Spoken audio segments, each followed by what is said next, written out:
Hey guys, let's talk about driving.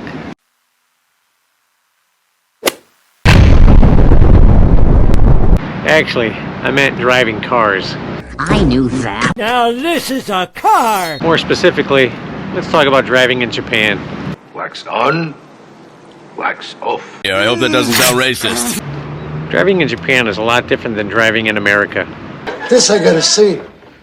Well, for starters, they drive on the wrong side of the road. Mark, you're driving on the wrong side of the road. Secondly, the steering wheel is actually located on the wrong side of the car. Stupid steering wheel is on the wrong side of the car. Thirdly, Japanese cars are a lot smaller than American cars. That's your car? It's really small. It's a little tight across the chest. I can't feel my legs. American trucks, they're just a little bigger. See, it's not a big truck. Wow, this is roomy. In fact, the top 10 best-selling vehicles in America, the top 3 are trucks. So, I got tickets to Monster Trucks this weekend. In fact, in Japan, the best-selling vehicle is the Toyota Yaris. Where's Todd? We can't find him anywhere, and his Yaris is gone. Well, in America, the Yaris was actually discontinued. It has been discontinued by me. It just seems rather small to me. The top-selling vehicle in the world this year, 2021, is the Toyota Corolla. Please, I implore you, for your own safety, go with the Toyota Corolla. Weirder than what you and I did in my dad's Corolla? I already mentioned that the top 3 selling vehicles in America every year are trucks. But of the remaining 7, did you know that 6 are from Japan?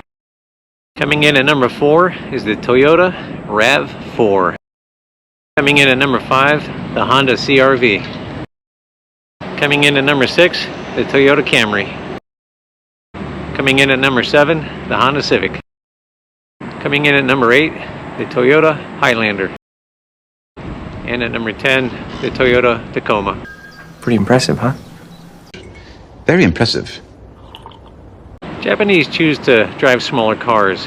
They're actually a shrinking population. You mean shrinkage? Yes! Significant shrinkage. Remember that Japan is the size of California, but has a population of 120 million. How many? 120. American trucks simply wouldn't fit in Japanese parking spaces. Too tight. It won't fit. You better make it fit. Most Americans would actually feel squished in a Japanese car. He got squished. Squished. It's pretty rare to find an American car in Japan. And I want it rare. The Japanese don't buy too many foreign cars. Only about 6% are imported. That is low. We're all driving electric cars from Japan anyway. Japan? What's happening in Japan?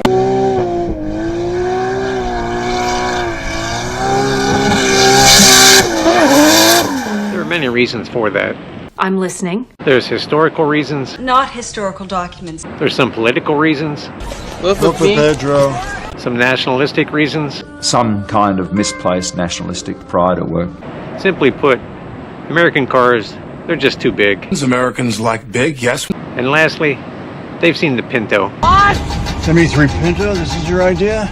If you get a car here in Japan, you actually have to get a Japanese compulsory inspection, otherwise known as a JCI. How many clowns can you fit in this car, man? The JCI inspection is every 2 years, or if the car is older than 10 years, then it's every year.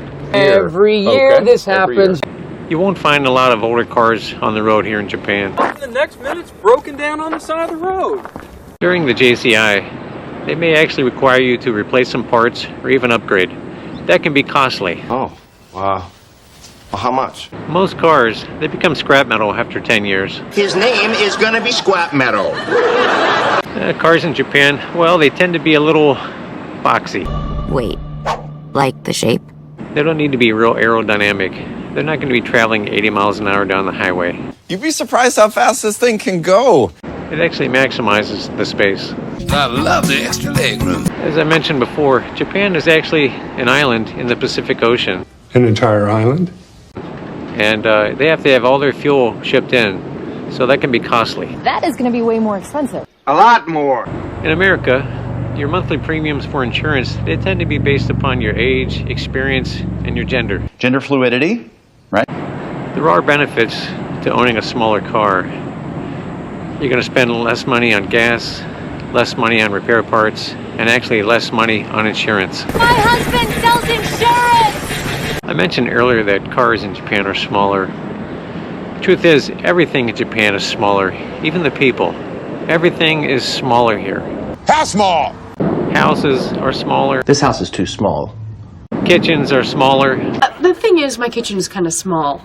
Everything, and I mean everything, is just smaller. My bed is too small. Your bed is too small? It's just so tiny and cute. Well, one of the benefits of living in a small place is that you're not going to become a hoarder. I'm not a hoarder. Because you don't have much space, just think of all the money you'll save not buying all this stuff. Do you like stuff? Lastly, whether if you drive a stick shift or automatic, I've never driven a stick shift. a small car, or even a smaller car, Smaller. Always smaller. just buckle up and be safe. Buckle up. Don't text and drive, You gonna text and drive? No, sir. and don't drink and drive. Don't drink and drive. Sayonara. So long.